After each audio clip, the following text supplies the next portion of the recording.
What's up, dudes? Welcome back to another episode of Rhomas Men's Team. Pretty simple. We are a group of guys helping each other make progress towards each other's goals. If you're new to the channel, awesome and welcome. If you want to help support the channel and join our pro team, head over to rhomasteam.com/pro, where you can contribute to us on a donation basis. We also give you access to exclusive content, mastermind groups, etc., etc. So anyway, hope you enjoy this episode, and we'll see you on the team.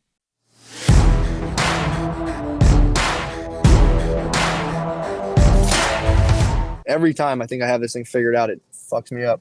Oh, no sweat. Oh, we just got potty mouth on the live cast. Oh, my bad. Hot sauce. My bad. Hot sauce. What's up, Wes? What's going on, brother? Not much, man. Just running around. I usually leave my errands till Friday, try to bang them out, and then just do like a little 12 to 3 work sesh. Yo, what shirt is that, dude? It's my St. Patty's Day shirt. I didn't wear it tomorrow or yesterday because it was a little chilly, so I'm wearing it today. Oh, nice, man. I love it. Yep. And is that a new whip? Yeah, this is the CRV. This is the business CRV. We got two now. Oh, you got two? Personal, yeah. Yeah, we had the one we got for Brittany, and then we traded. I was pushing the Civic basically till death did we part. And it was getting to that point where it was like getting really old and bad. So we traded it. Bad time to buy a car, I'll tell you that. We did not get the fantastic deal we got the first time. So I don't know if I know any family who has two of the same. So you have two of the same car. Us and the Gants, technically, we both have two CRVs. Cindy Gant did the same thing. You get one and you're like, man, this thing's great. And you're like, well, we have a second car. It's like, let's just get two of these. That is awesome. It was really a safety thing. It was like that Honda was like just starting to do stuff on the highway, like we're like bottom out, and it was just like stuff that I can personally deal with. And once you put a kid in the car, you're like, this isn't the best. Yeah. Wow. Awesome. I love it. Sweet. Yeah, man. How you doing? How's everybody doing? I'm doing awesome. Seems like the guys are doing awesome as well. Patty P said his lady has a Kia Soul. I actually like Kias. Kias are legit. Hyundais and Kias I really like. Yeah, man. They both had like a real bad name, and they did something to where now it's like you get the 100,000-mile warranty, and it's like you don't have to. You just get it, pay payments. You really don't have to worry about it. Yeah. Oh yeah. No, absolutely. I know nothing about cars though. So how'd the week go, buddy? Yes. Week went well. I did both my podcasts. They both went well. I'm still figuring out stuff with Stoner Dads about how to like actually unveil/unroll it. Roll it out, I should say. But it's going well. Everything's going well. I'm getting a lot of stuff done. The one thing that I wanted to get more done on was the Patreon stuff, which I would like I'm heading there now to do it. It's just this week I had a bunch of like home stuff. We had to like clear out bedrooms. We didn't know. So we had to do that like kind of in a pinch. So that kind of messed up my Patreon work, but it was also necessary to do. So yeah, I would say the week was a success. I'll basically have everything done that I wanted to do.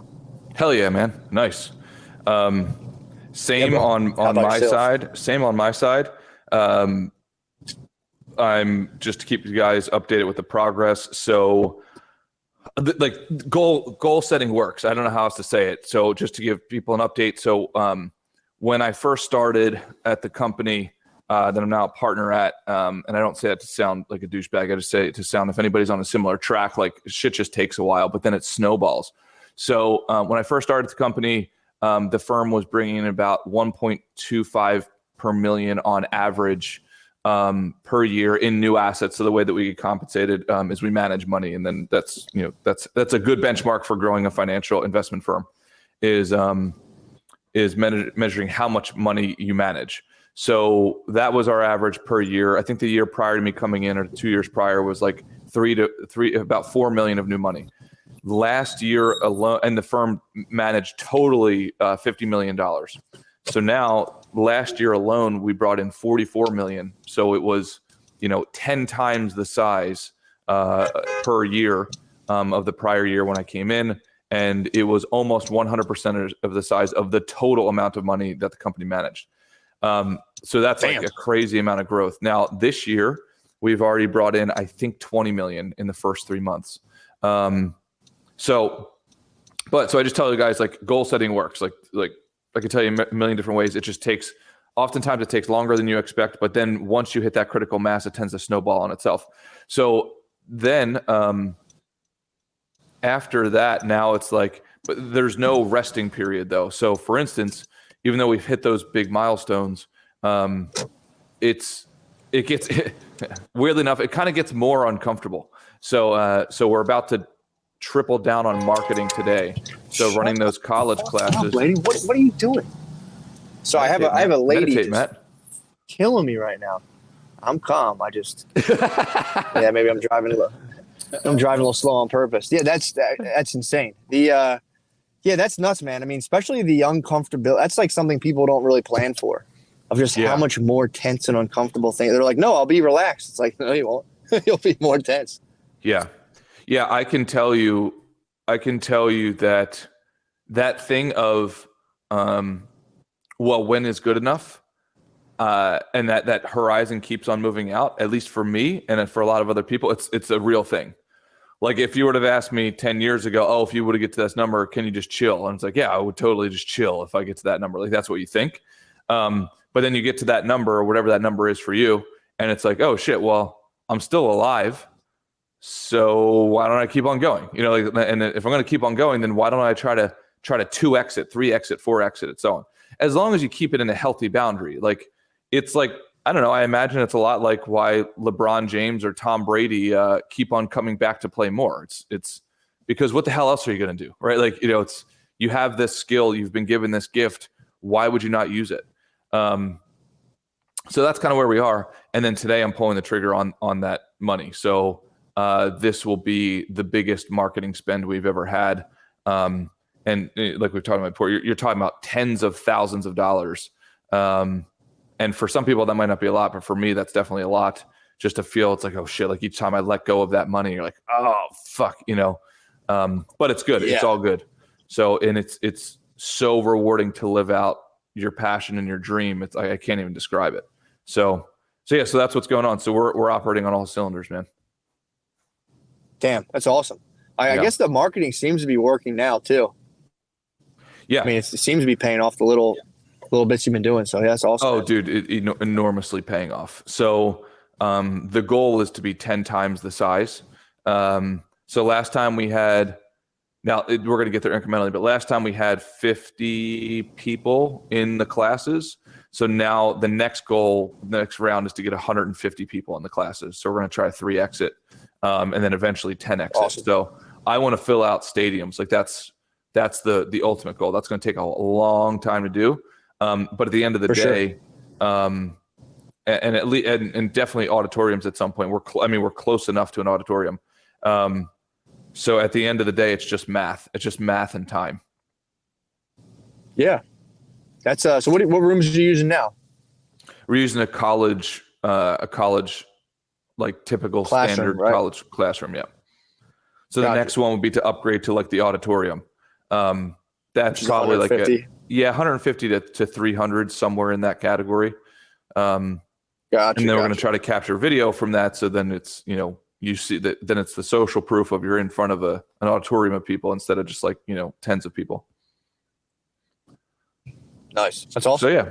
So yeah. And then I eventually would like, as a little passion project, to start teaching somewhere public speaking. Like it's, I absolutely love public speaking, and I'd like to share that skill with people. So I need to figure out if there's like a local community college I could teach that at or something like that. That'd be cool. Would you do the whole class or kind of like a guest lecturer thing? That's a good question. I think I would like to do the whole class, and like really, because then you can take before and after, you know, snippets, videos of those people. Like I love seeing humans make progress. Like that's my whole thing. I'm obsessed with that idea, and obsessed with helping people do that. It makes me feel phenomenal. No, that makes sense. It is an awesome goal, man. I'm telling you, the big, the value switch is the big one. I mean, again, it's a broken record kind of thing, but it's like, it's such a little flip on things that makes everything, in my opinion, that much better. Of being like, all right, well, let me get out of my own way, and like, you know, all the ones and zeros of like, this is a loss and win. You can keep track of those, obviously, but like, it's a nice thing to come back to. Like, what am I ultimately oriented towards? And for me, that's that's a good thing to kind of help you persevere through the times that aren't as fun or victorious. Yep, totally. So I try to write down quotes for you guys as I go throughout the week. Can I share a couple with you? Absolutely. All right. One quote that really stuck with me this week was increase value instead of decreasing price. And I think there's a few permutations of that. So I'll repeat it for the guys. So increase value instead of decreasing price. So obviously the business application of that is most businesses, their first marketing tactic or sales tactic is like, oh, let's just cut our price. And what they say with that is the problem with a race to the bottom is that you might win. So like eventually you just cut so much of your price that you have no margin and then you go out of business. But I think there's life applicability here as well. So it's like, I've heard another quote that's similar. It's like, instead of asking for less problems, instead of wishing for less problems, wish that you were better. So like, instead of trying to cut the cost of everything, increase your value towards the thing. So as men and fathers and husbands and boyfriends, etc., instead of asking for a lower grade problem, ask for a higher grade strength to get through those problems. So how does that stuff hit you? I like that a lot. I think that's a really good way of looking at it. Also, like, it puts the onus on you in a way that's better than just being like, oh, this thing, like, it's good to be like, all right, here's a problem, rather than, usually resorting to complaining about it or throwing my hands up. Like, I'm going to genuinely, I have it in me to, solve/fix these things, because a lot of us get the opposite message, which is like, yeah, stuff's just brutal and you just have to deal. And it's like, all right. Yeah. If that makes sense. Yeah, absolutely. Okay. And then another quote that I got this week was just because you're struggling does not mean you're failing. I don't know if we talked about that. But I really like that. Just because you're struggling does not mean you're failing. Struggle is part of the journey. It's a non-negotiable part of the journey. There is no journey that's even worth it without the struggle. So, but I think oftentimes if we're beaten down, especially, or underslept, or don't have proper nutrition in us, or don't have the proper team around us, we can misinterpret that struggle for failing. Yeah, dude. I mean, that's one that people need, myself included, constantly reinforced into the head, man. Because it's like, it's so easy to experience bumps, especially if you're operating outside of your comfort zone too. It's so easy to experience just a little blip and be like, I knew I was right. This isn't, and it's just noise. It's just bullshit. Yep. We were doing the new episode yesterday of Stoner Dads, and we're trying to figure it all out. We have like this, it's somewhat intricate tech setup. It's different for sure. And we started getting this buzzing, and it's like, just something that small, being like, what the fuck? We bought all this stuff. It's buzzing. Like, why is this happening? And there's such an easy way to go down the rabbit hole, being like, man, I should just stick to what I know. And it was funny enough, towards the end, we really, it was Butterly and the guy, Danny, who's been doing this stuff, troubleshot it. And they both did it together, and it was like, to give people, if ever doing audio stuff, we're getting a buzz and we could not figure out where it was coming from. We had an audio cord. We had an audio cord going over a power extension cord, and the electricity was making noise. Oh, yeah, dude. God. And it's like, again, you can start spazzing. It was just like, all right. Well, I was like, we'll figure it out. We'll get it. There's got to be some weird. I was thinking it was a soundboard, but the one guy saw the sound file only jumping on the fourth line, which is the fourth mic that goes into the other room, and then we just kind of like. Butterly just went and investigated, and he just like held the two things up, and he's like, I think it might be this like the wire. And I was like, I remember like, oh yeah, because remember you can't run the data wires too close to like the regular electricity wires. And we just plugged them in, and it was that's exactly what it was. Interesting. Crazy, dude. Crazy. Yeah. Fed back into the system somehow. It's nuts. Yeah. Crossing the one mic line fit into the whole system and gave us a little buzz. Oh, it's brutal. I know what it's like to work with audio issues. Dude, who would have thought what it was like? We could have sat there, like, you could start buying new equipment, different microphones, and all it was an extension cord. Just got to move that 2 feet from the other cord. Oh, it's crazy, dude. Crazy. All right, and the final quote that I got from this week, and maybe you guys know this already, but I had a friend of mine tell me this, and I was like, it's fucking right, man. The grass is greener where you water it. Gotcha. So, I like man, he hit me with this quote like right when I needed it. It's like the grass is always green on the other side. He's like, no, the grass is greener where you water it. I was like, fuck, that's such a good one. That is such a good one. Yeah, that's true. Hell yeah. That's basically that. Just so I'm clear, that's basically saying like, if you're putting effort in, that's exactly where the grass is greener. Exactly. Yeah. Yeah. I mean, and it's often, it's a really good translation on relationships. Most times, sometimes you have to jump ship. Like this is where it requires judgment, where like for a relationship, an intimate relationship, oftentimes it's not better to leave and go to a different person.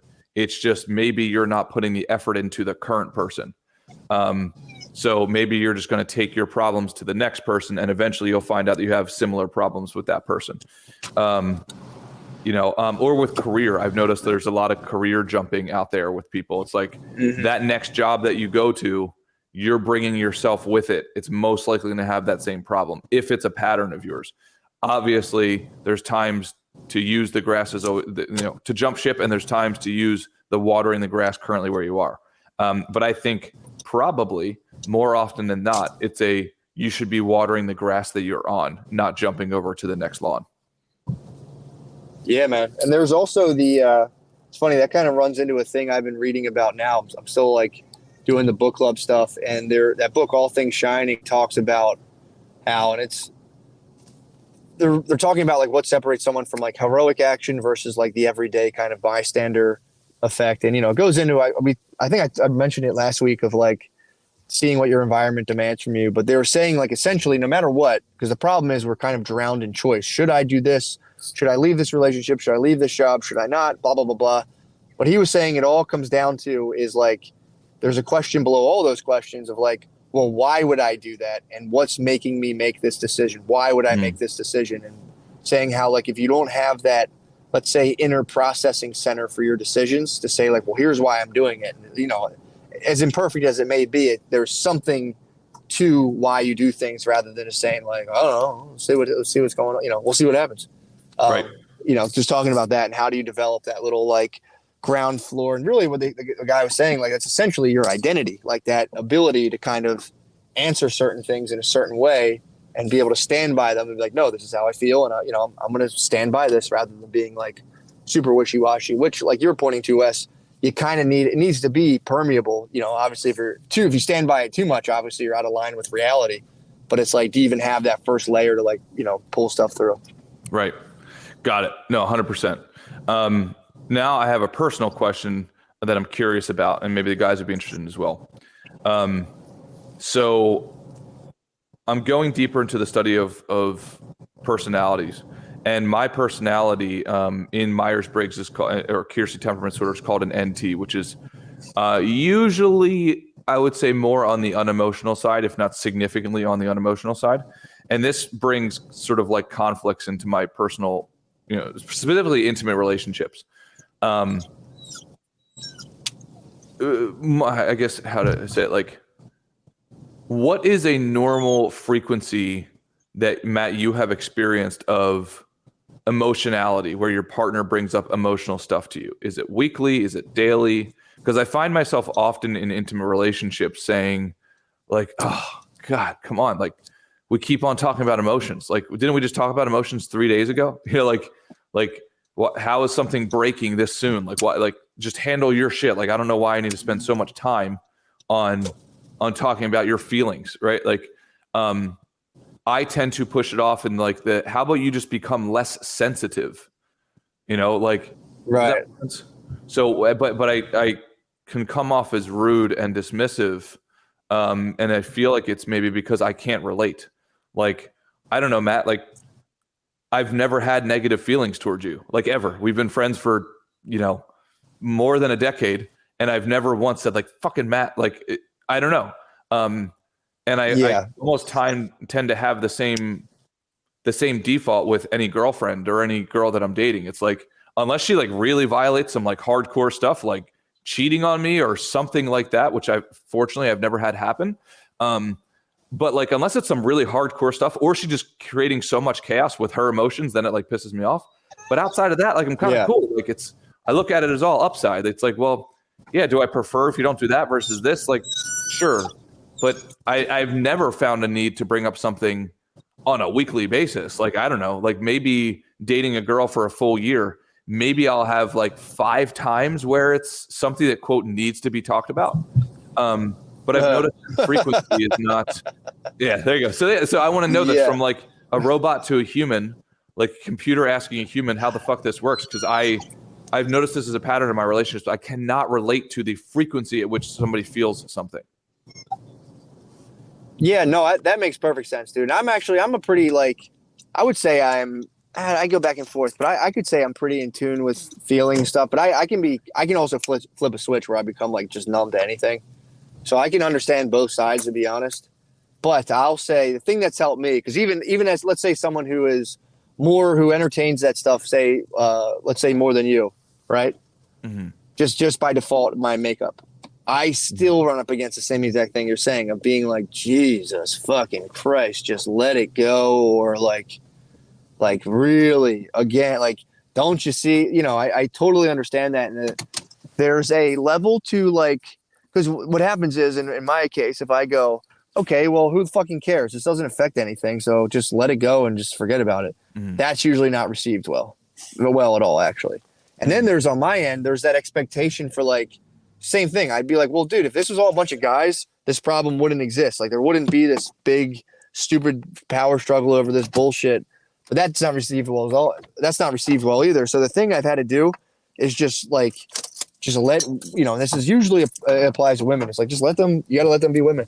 You have to let them be women and just at least try to, even just saying like I'll just say, look, man, I'm totally honest. This whole situation is kind of alien to me. I genuinely don't understand it, but like, I'm here to listen for you. It's like, I don't, it's that way. It's like, don't hold me to the thing of like, I'm not your girlfriend and I'm not going to, like, I don't genuinely understand the physical load of you being stressed about, like the things you're describing. Like, and then this person did this and that person, whereas we'd both be like, who fucking care? Like, okay, how does this affect me? It doesn't. All right, moving on. Mm-hmm. Whereas there's this whole relational web that, I just don't think we're as plugged into. So, yeah. So my thing that I've done is you just got to let them be women and just be like, all right, we're different. Like, you're different from me. I'm not going to put the standards of how I conduct myself on you, because it's like, they genuinely might not be attainable. It's like, could there be, right.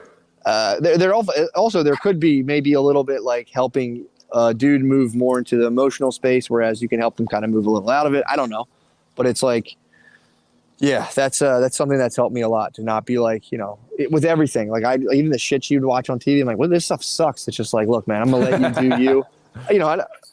This is so bad, but it's like, at least to be honest. But there is a thing too, like, you can be honest and say like, look, I'm going to genuinely help you figure this out, because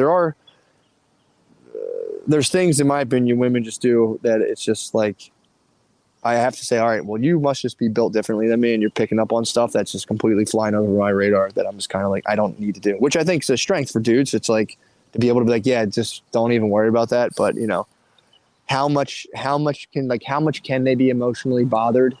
That's a tough one, because it's like, everybody's different. You might get women that are never emotionally bothered, but maybe they come across as cold, and it's like, so it's tough.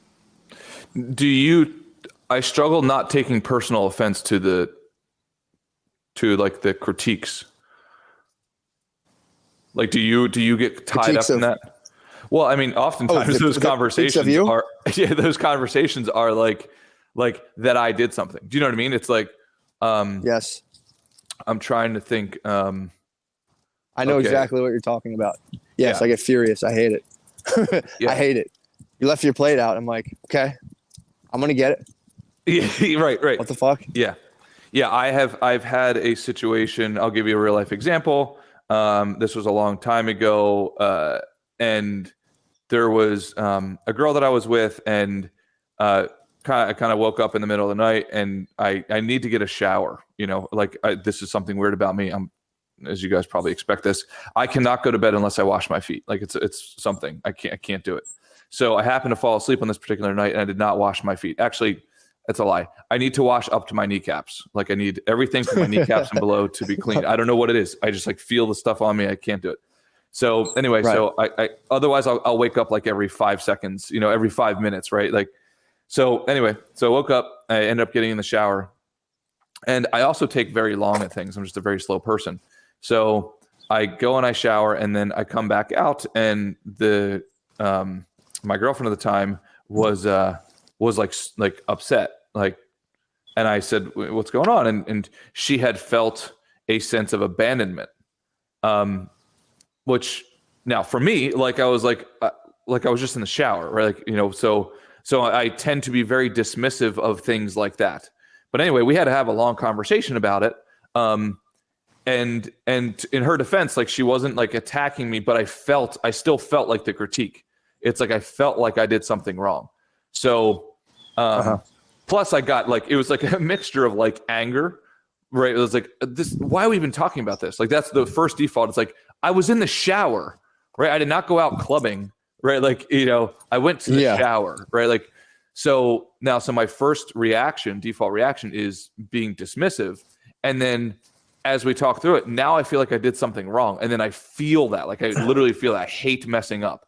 So how do you respect the feedback, and how do you not get attached? Like, I'm asking you, Matt, as a person, how do you not get attached to the critique or not feel like you're losing the game? Honestly, man, I'm still working on this myself. I get this is I would say one of the main issues of my relationship stress is just like, again, and part of that is on me, because she'll bring that up like, well, dude, I'm just pointing something out. Like, you don't got to go all fucking helter-skelter on it. And it's like, it's really the only thing that's been helping me, and this is a work in progress, is just being mindful of whenever that bad feeling comes up and just being like, yeah, like, it's okay. If she's upset about something, it's okay. And there is something to it, because I know people too, like, for some reason, myself and other people, a couple people I know included, are just when like a woman gets upset, it's just like, oh God. Whereas I know other dudes who are just kind of like, all right, she'll be fine. And it's like, I envy that, because I don't have that at all. And it's like, I don't have that when either.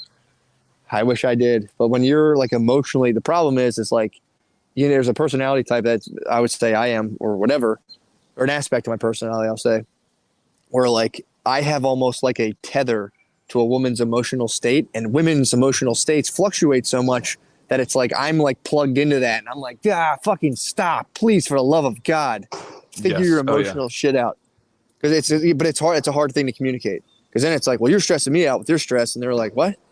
And it's like, so it's, I don't know. The only thing, and like, just like you were saying, the problem, it's like, there's kind of like a big level up in that problem. For me, it's just kind of like constantly working to like refine my response, to scale down my response to things within that regard. Because it is almost the same problem that we're complaining about. Because it's like, oh my God, why can't you just like mitigate your feelings? And it's like, well, okay. It's like, well, I can't around there. It's like you mitigate your feelings, but when the reality is, because like it gets me all spun out, and it's like, it's like a weird loop. So I just try to, again, remain. The first thing is the same advice almost you gave before. Like, just because you're feeling kind of tumultuous or bad doesn't mean you're losing at this. That's just part of the process. Like, people want to do like anger management and anxiety, management without feeling anxious or angry. And it's like, no, that's the whole point of it, is to feel that they want to like, I don't ever want to feel that feeling. And it's like, well, no, you're not ever going to not feel that. It's just like learning how to sit with it and manage it rather than letting it explode. Like, that lady honked at me, makes me fucking furious, dude. It's like she's sending me to my death. I'm like, I can't go. But usually the anger part of me, it just happened in real time. The anger part of me, thank you, Wes, for calling my attention back, because I would have forgotten I was on camera. But the angry part is like, all right, I'm going to go slow. Fuck you. And then it's like, I ended up just pulling over, letting her pass.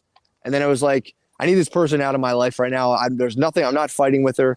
But in reality, it was like, I was fully set up to do battle. And there was a part of me when I pulled over, it's like, she's winning. And I was like, no, she's not. Let her go ahead and just let her move on.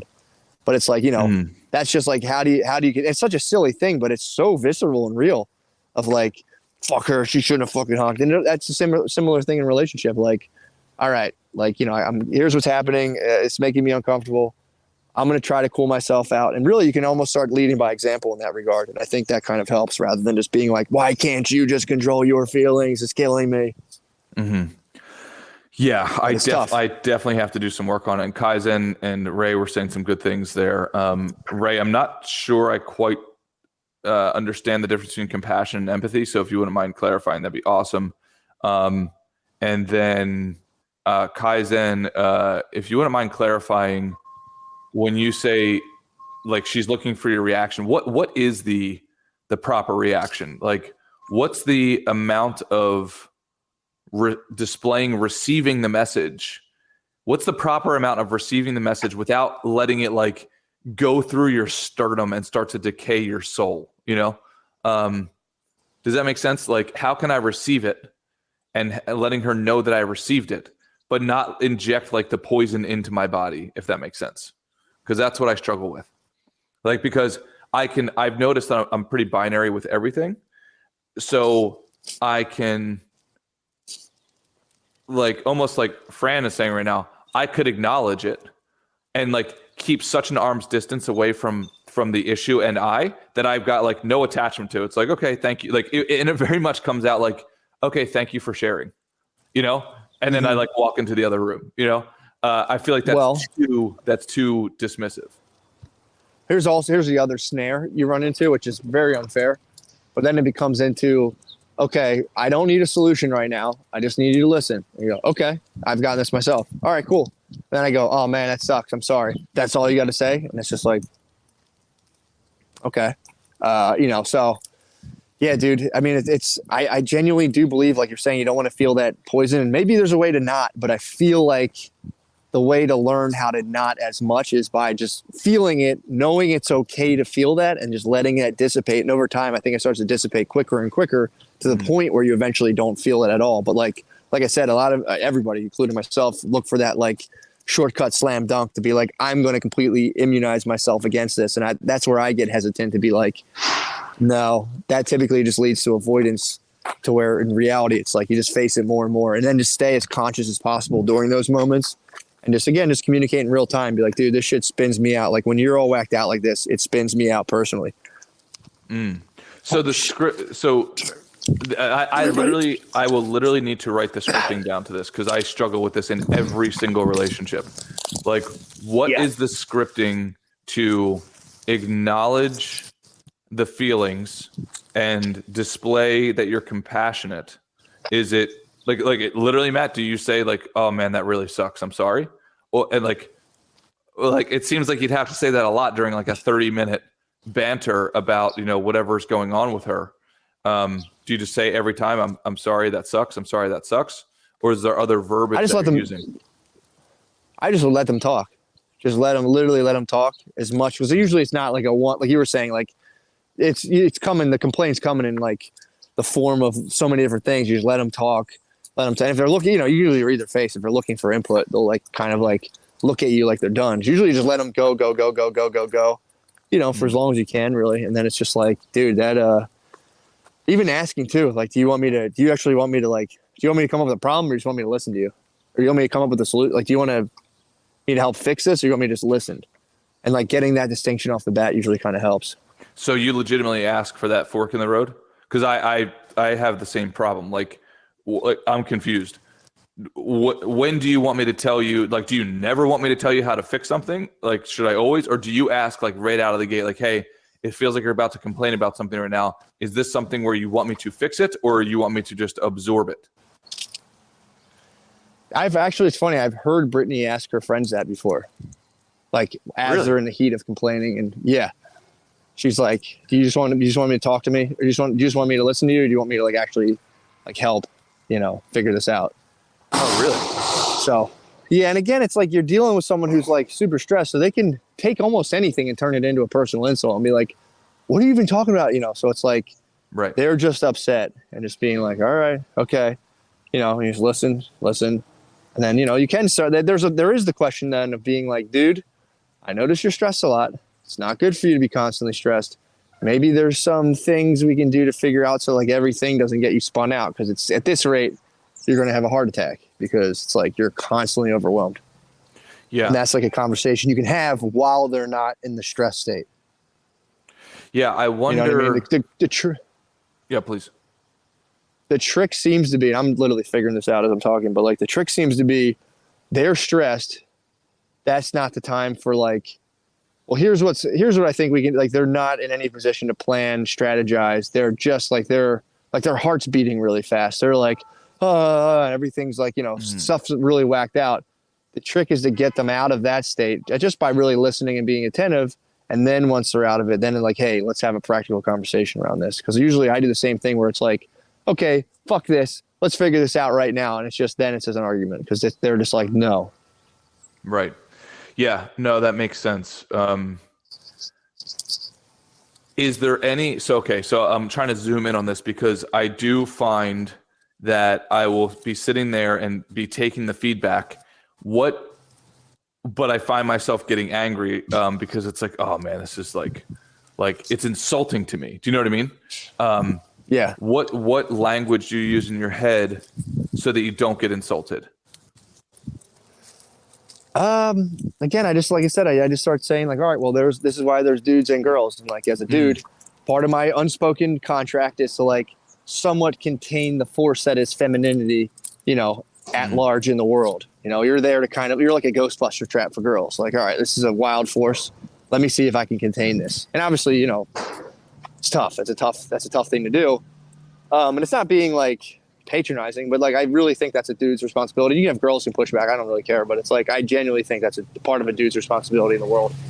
And honestly too, a lot of times we get way too cerebral where it's like, sometimes you can just give them a hug. Like, man, that sucks. And give them a big hug.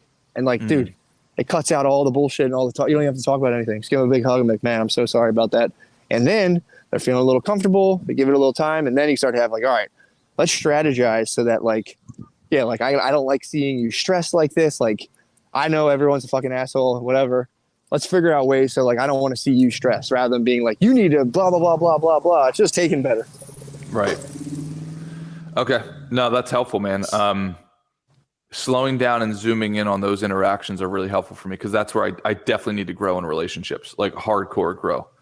I'm too dismissive. I'm too much like, look, you got to do your own homework. Like, I can't sit here and help you with this. Like to me, this is all spilt milk stuff.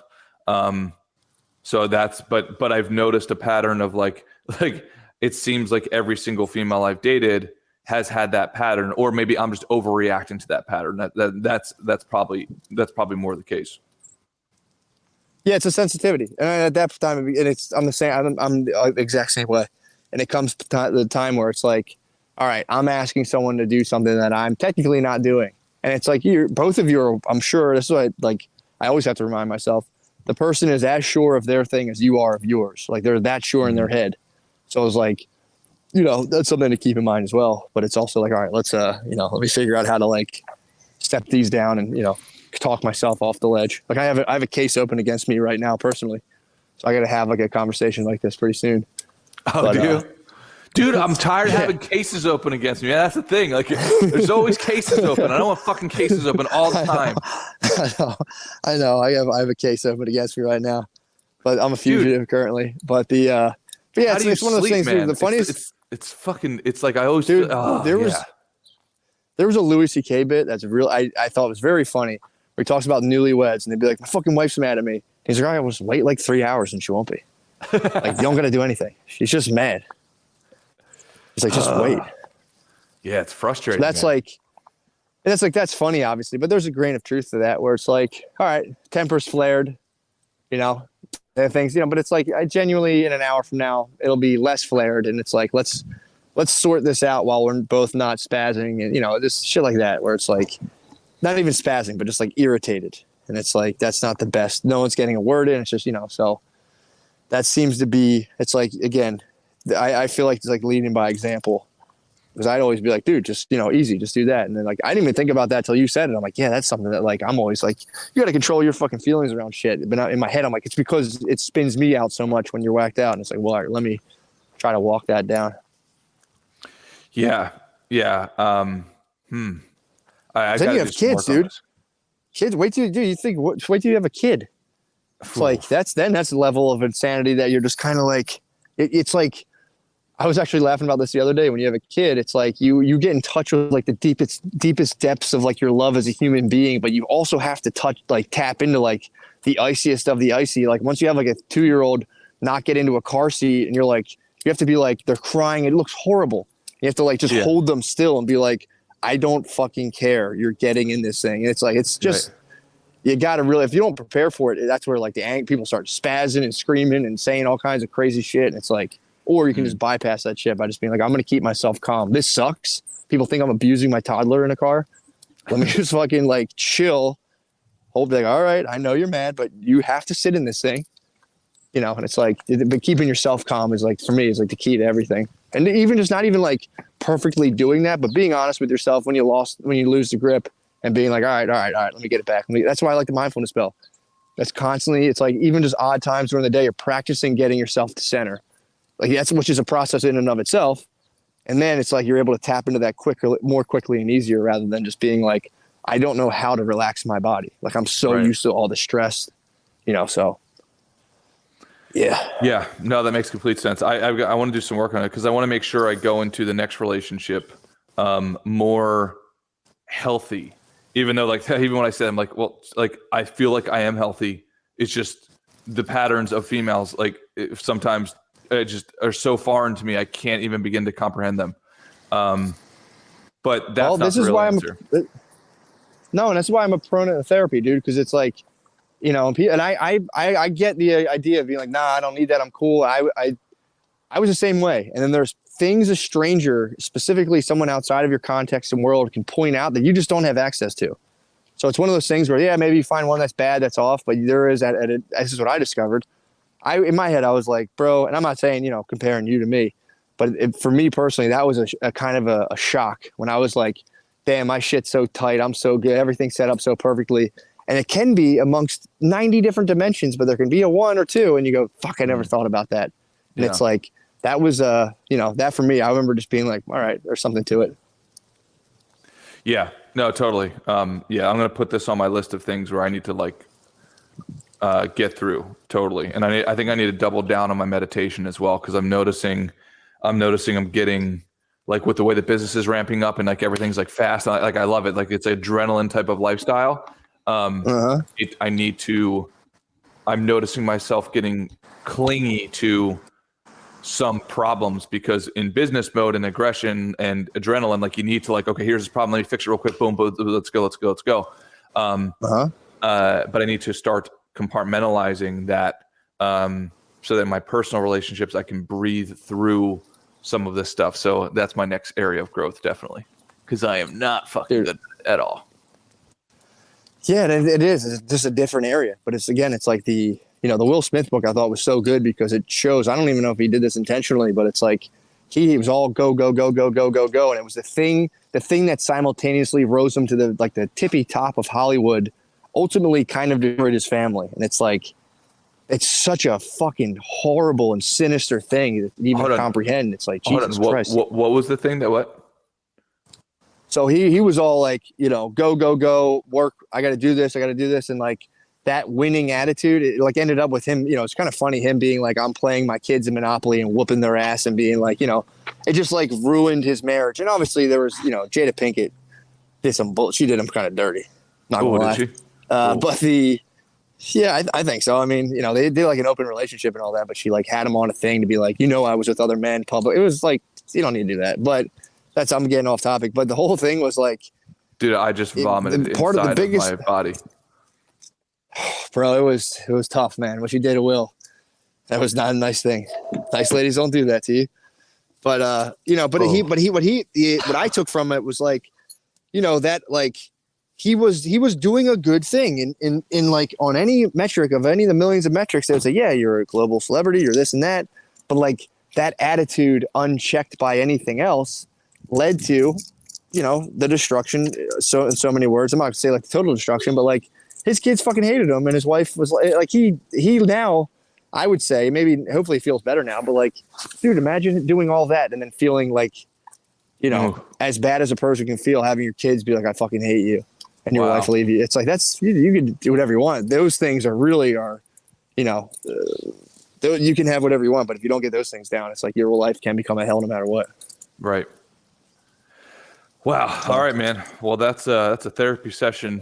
Another Rhomas therapy session via Matt McCusker. I like it, man. Thank you. No, I need to take my own advice all the time, dude. Yeah. Dude, I mean, bro. I'm still convinced that like there is a certain ceiling to this. At a certain time, it's like every individual is responsible for doing their homework. It is difficult for me. It's like, how can we look at our children and say, hey, use your words, or like you're overreacting? You know what I mean? But then all of a sudden, once somebody becomes 18, we can no longer say that to them. It's like, oh, now we need to empathize with that. It's like, no, this person's overreacting, right? Like as acting like a child. There's no excuse to this. I am not going to be empathetic towards it. Like this person needs to do their fucking homework. So I just need to figure out where that intersection is. Exactly. No, it's a tough thing. Exactly. It's a very tough line because again, there's no perfect solution really. So yeah, it's difficult. Yeah. One final question for you. Do you, when you have something to talk about, should that be kept to yourself until you have the time and space to talk about it with your partner? Or should you give your partner a heads up that there's something you want to talk about, even though you can't talk about it right now? I don't think there's nothing wrong with a little heads up, Okay. Even if it's like 2 minutes before, be like, look, this might get, I just want to bring this up. But I've done it before where I've been like, I'll work and I'm like, dude, we're going to talk today. I can't do it right now, so I can't get into it, but just know there's a big talk coming. Got it. So, yeah, because I struggle. I'm not sure if that's the proper etiquette, because then you kind of put that poison in the other person. They might be thinking about it all day. Or is it more respectful to give them a heads up just because it's like, hey, can we make sure we clear some time later today? Yeah, I mean, again, it's like usually the reason you're even at that level is because things are untenable. But that is another thing too. Like, you don't want them thinking like, oh, what the fuck's going on? Usually I just say like, look, everything's fine, but there's like something in depth I want to get through that I can't do right now. But like, just know we do need to talk. And usually it's kind of like, okay, no problem. Yeah. Okay. Got it. Okay, cool. But that's it. All right, bros. Yeah, that was helpful, dude. I appreciate it. This is something I'm trying to work on in my life, and it's I'll let you guys know how it goes. You and me both. But yeah, absolutely. Yeah. All right, dude. All right, well, have a great fucking weekend. You guys have an awesome weekend. Thanks again, Matt. I appreciate the counseling. Dude, thank you. Thank you. All bro. right, beast. See you, man. Later, guys.